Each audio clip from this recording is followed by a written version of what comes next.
I hope you guys are doing fine. Welcome back to this channel where it's all about architecture, engineering and construction, and as well as entrepreneurship. I hope you guys are fine. How is the lockdown treating you? Yeah, for us here we've been in a lockdown for actually about 3 weeks, and I hope that God gives you the grace to recover very quickly from the pandemic, so that you can proceed with your investments and your plans as well. So over the last few days, over the last few weeks, I've been discussing with you. I've been running a series of the costs of building different houses, and the most recently that I actually posted was about the cost of construction of rental units. Now, I realize that it has got really a lot of attention. So many people actually have saved up their money. They are either investing in rentals or in apartments. So I thought it should be a good point for us to come and discuss here, so that you know what you should know before you actually put your money into rentals and apartments. First of all, let me make this clear. Rentals and apartments, it's a long-term profit business. It's not something that you want to invest your money in and get back in 3 years or 2 years. Of course, if you have, say, about 200 million, there are many other businesses out there that you can put your 200 million and get a lot out of it, where you can put your 200 million and get it back in about 3 years or in 2 years. But if you want to get your money real quick, rentals and apartments are not the way to go.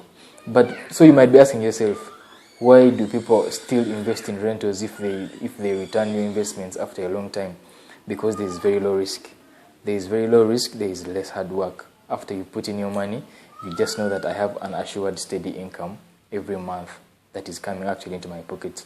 So even at any point when you become incapacitated, or maybe things are not going well for you, you have at least certain money that you can count on, that this money is going to be coming into my pocket every month. Okay? So that is why actually many people decide to invest in rentals and apartments. And then, for example, there are people who are working and you're on contract. Your contract is going to expire in about 5 years, and you don't know what follows after 5 years. So you decide, the money that I've made on this contract, let me use it to invest in rentals, so that after my contract is done, I will still be having my earnings without really working hard as I figure out probably what to do next. So with all that said, today I want us to discuss the things that you might want to know before you actually invest in rentals. Because rentals and apartments are not like your house. When you have your house, when you have your piece of land, all you need is just to pour your material and get an architect to design for you, and you start the construction. You don't need to do a lot of research here and there. But for rentals, you need to study the market. You need to study the area where you're actually going to put your rentals, and see what design and what style of rentals that you're actually going to put there, that people in that area might be likely interested. So after you've studied the area, you can know whether you're going to build single rooms, or you can know whether you're going to build single bedrooms. You know whether you're going to do 2-bedroom houses, okay, based on the study that you've made in that area. Because those different kinds of houses do not perform very well in terms of market value in certain areas than others. So you need to really consider that. The very first thing that you should, because you as a landlord, or as a landlord to be, you are actually the one who sets the pace. You're the one who sets the pace. You're the one who determines which kind of tenants you're going to have. It is all up to you. Okay. If you build, for example, if you build low quality work, you expect to have tenants that can afford very little money. Okay. And if you build something average, something decent, you definitely expect to receive tenants that are actually also decent and average. If you build a luxury, you expect to receive tenants who are also interested in luxury and they can afford. And of course, you know that all these demographics of tenants really have different characteristics. Of course, even you've seen people with rental apartments, with rentals and apartments, they also have their regulations. For example, I've seen apartments where they do not allow tenants that have more than 2 children, because it's also important to regulate the number of people that are actually staying on your premises, so that you can keep control of things like that. But like I said before, these 3 categories of tenants have different characteristics. For example, if you might have your money and then you invest in maybe low-cost rentals, these small single rooms, you're definitely going to get the kind of people that are willing to pay little money, as 100,000, 150,000 for those rentals. And if you're building luxury, you're going to have to provide more services. You'll have to provide parking, probably. You'll have to provide a security guard somewhere, and those tenants also have different qualities, you know. So the tenants have to be willing to actually pay for those extra services. But from what I know, really, I'm not really saying this as gospel truth, but from what I know, all these tenants, they vary in characteristics. For example, you find in certain renters where people are actually paying little money, the tenants really look to be very irresponsible, because by the time someone leaves your house, they have already defaulted for 3 months. I mean, you have to chase them out of the house. They've been cooking with charcoal inside the house. You know, they've been. By the time they leave, you find they have broken the toilets. You find they've broken the cistern, the flushing toilets. They've broken all the sinks. They've been writing on walls. You know, things like that, which is going to be really very rare to find in apartments where people are actually paying a lot of money. They tend to be more responsible people. You know, they love order. Someone is going to rent your place for about a year or two, and by the time they actually leave that apartment, not much damage has really been made to the house. So that is very important. You have to be very careful about the kind of market, the kind of tenants that you attract from what you build from your rentals.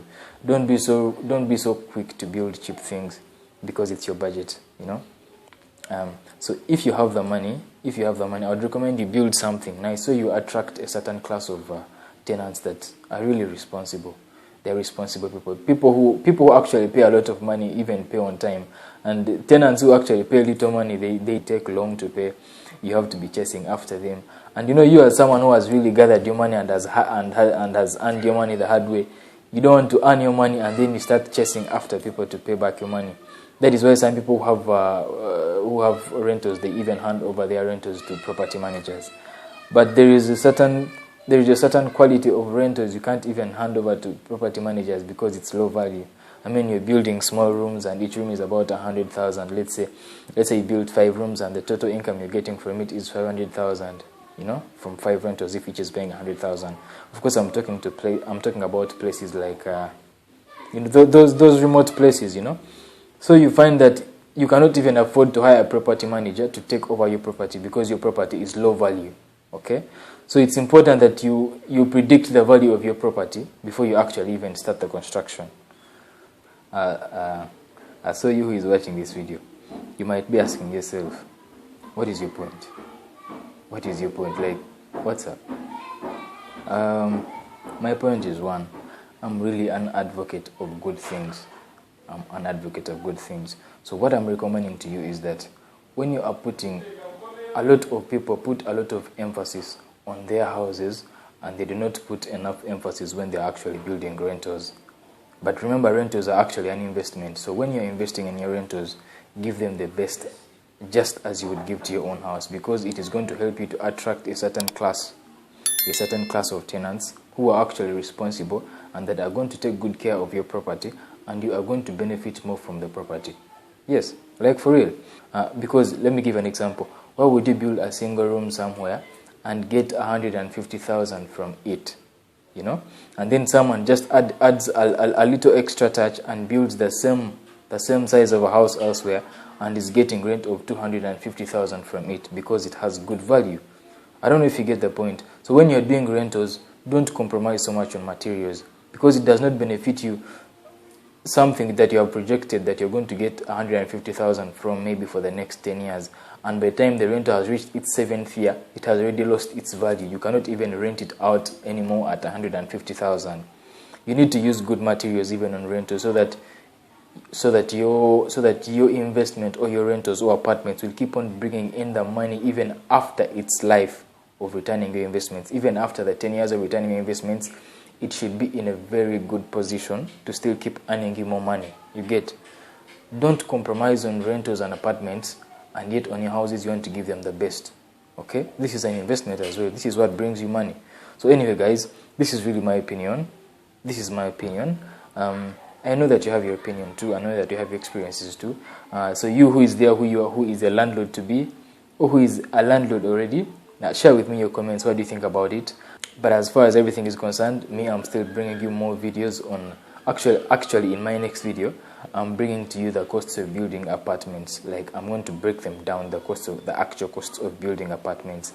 How many trips of sand you will need, how many bags of cement you will need, how much will labor cost you, how much will this cost you, how much will that cost you. A lot of that, I'm actually still bringing more and more of those videos so that people outside there can actually know, because people think it's really very expensive to build up rental apartments.